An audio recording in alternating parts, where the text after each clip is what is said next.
జ్వాలా తోరణం అంటే ఏమిటి? ఈ ప్రత్యేక ఉత్సవం కార్తీక పౌర్ణమి రోజు మాత్రమే నిర్వహిస్తారు. దీని కింద నడవడం వలన సర్వ పాపాలు తొలగిపోతాయి.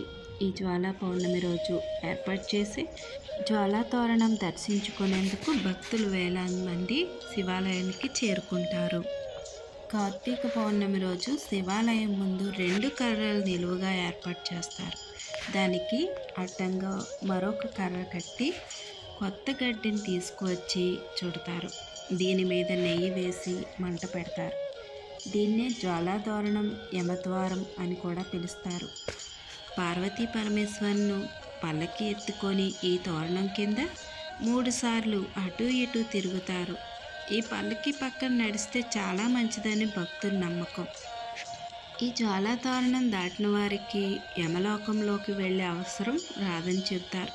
ఎందుకంటే యమలోకంలోకి ప్రవేశించగానే అగ్నితోరణం కనిపిస్తుంది.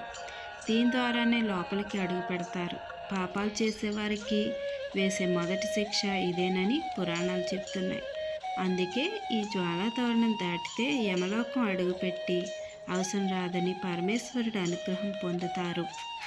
జ్వాలాతోరణం దర్శించుకున్న దాని కింద నడిచిన సకల పాపాలు తొలగిపోతాయి. అలాగే చాలామంది ఈ భస్మాన్ని ఇంటికి తెచ్చుకుంటారు. అలాగే ఈ గడ్డిని కూడా ఇంటికి తెచ్చుకొని ఇంటి గుమ్మంలో కట్టుకుంటారు. ఇలా చేయడం వలన భూత ప్రేత పిశాచాల నుంచి విముక్తి లభిస్తుంది.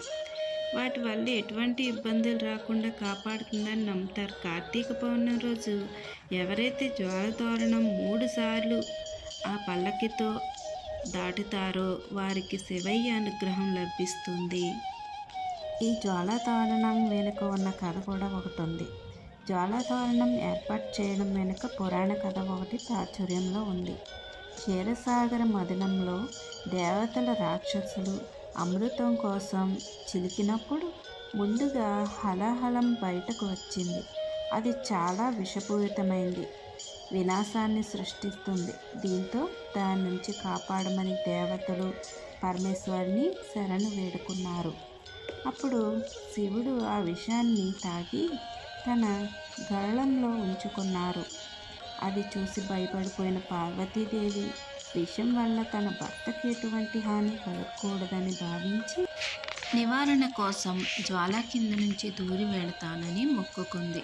అలా పార్వతీదేవి చేయడం వల్ల శివుడికి విషం వల్ల ఎటువంటి ప్రమాదం జరగలేదు.